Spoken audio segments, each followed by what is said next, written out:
Hello, and welcome to this presentation on the US 30 and 3rd Avenue Southwest Durham Avenue intersection. The intersection is located in State Center, Iowa. In this presentation, we will cover background information including project location, historic crash data, and traffic volume trends. We will review traffic operations analysis using 2050 traffic forecasts. We will also look at traffic safety analysis, and we have included a video on the alternative, a reduced conflict intersection, which is proposed for this location.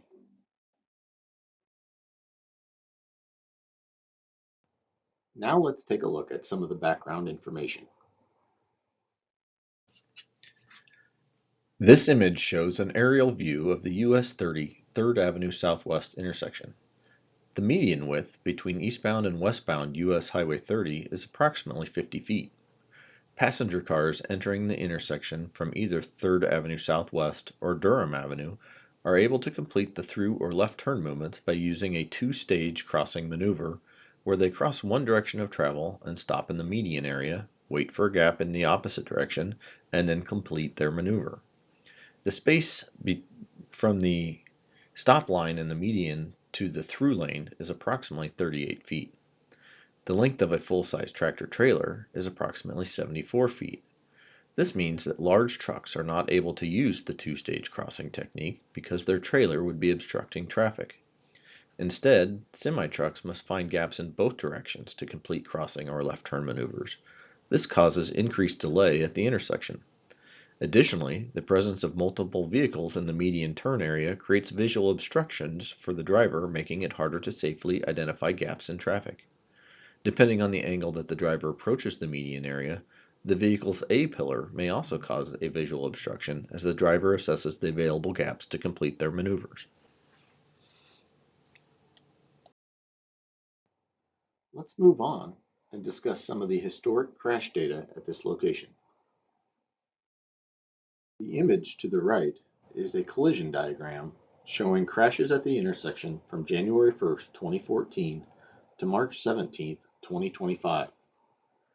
The image shows that a majority of the crashes involve westbound vehicles on US 30 colliding with northbound or southbound vehicles destined for 3rd Avenue Southwest.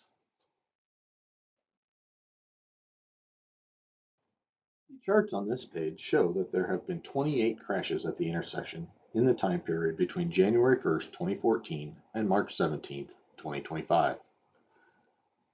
Of the 28 crashes that have occurred, 1 was a fatality, 3 included major injuries, 3 had minor injuries, and 5 were noted as possible injury crashes.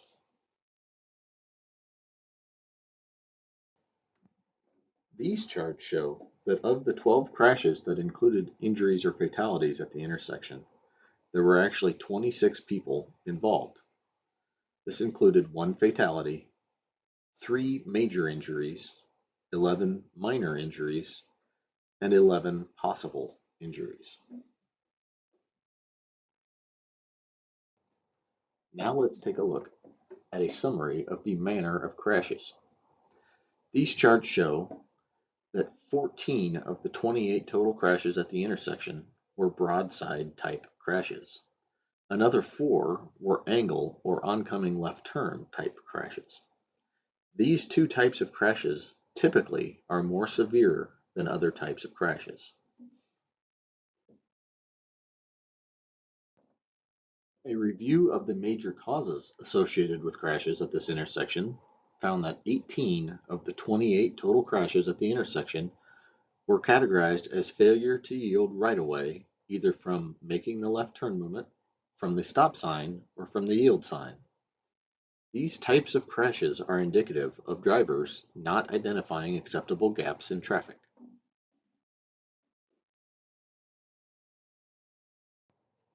Now let's move on and review some traffic volume trends in the area. US Highway 30 carries approximately 7,000 vehicles per day in the area around State Center, and it has seen approximately 1% annual growth from 1990 to 2020. The volume of traffic mix is made up of approximately 15% trucks. This would include vehicles that are like a UPS truck or larger.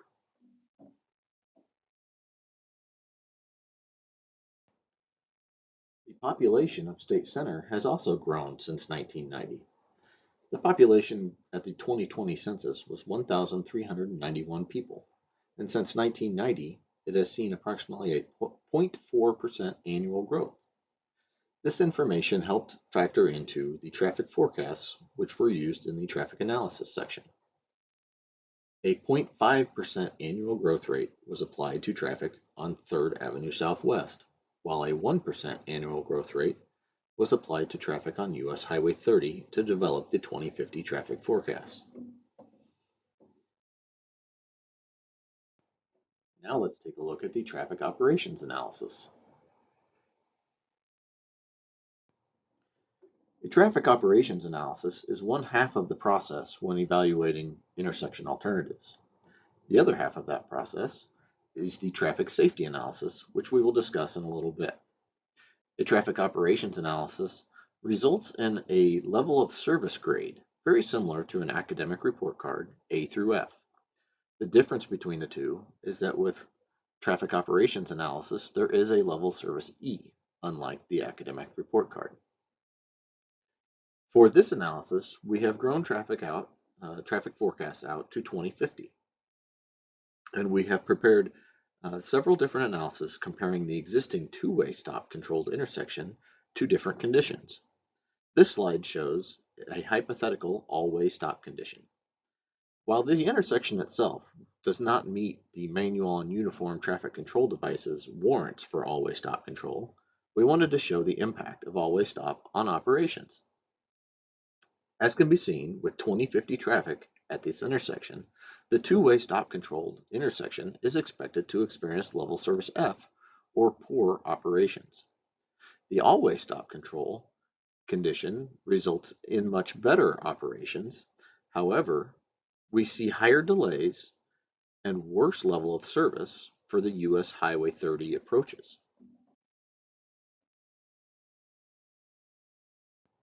Similar to the previous slide, this time we are comparing the two-way stop controlled existing at the intersection today to a hypothetical traffic signal installation at the intersection. Again, we see the poor operations with overall level of service F with the two-way stop controlled condition, and much better operations with the hypothetical traffic signal. But again, the overall approach delay and approach level of service is much higher for the Highway 30 approaches than it is for the two-way stop controlled condition. The Iowa DOT is proposing a reduced conflict intersection alternative at the US 30 and 3rd Avenue Southwest intersection. This slide shows the operational analysis comparison of the existing two-way stop controlled condition against the proposed RCI condition. Again, with the existing two-way stop control, we see the level service F with the 2050 forecasted traffic volumes. However, the RCI operations show the lowest level of delay and best level of service of all of the alternatives we have evaluated.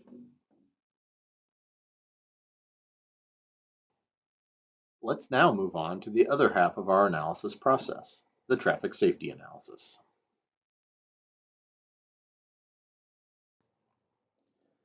The Iowa DOT uses a tool called PCR, or potential for crash reduction. This tool compares the overall safety of intersections across the state and breaks them down into categories. That way they can be easily compared. In the case of US Highway 30 and 3rd Avenue Southwest, this intersection falls within the divided high-speed partial stop control category. It ranks 36th among all the similar intersections across the state, showing it in the high category. This tool was used to help identify this intersection as a potential location where safety improvements could reduce crashes.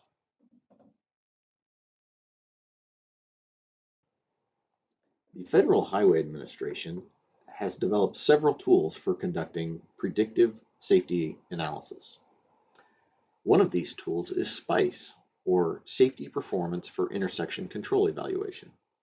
The Iowa DOT completed a SPICE analysis for this intersection and compared the minor road stop condition, or two-way stop controlled condition that's out there today, with a potential traffic signal installation and the unsignalized reduced conflict intersection.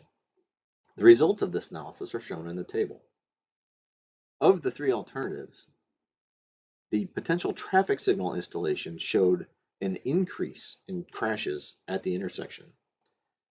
The increase was significant, and looking over a 20-year project life cycle, the analysis indicated that there could potentially be nearly 100 fatal and injury-related crashes with a traffic signal installation at this location. The best alternative from a safety perspective was the unsignalized reduced conflict intersection. Over that same 20-year horizon or life cycle, the reduced conflict intersection is expected to result in only less than 8 fatal or injury-related crashes. So now that we know that both the traffic operations analysis and the traffic safety analysis both point to the reduced conflict intersection alternative as performing the best, please click on the link to the right to learn a little bit more about why the reduced conflict intersection works the way it does.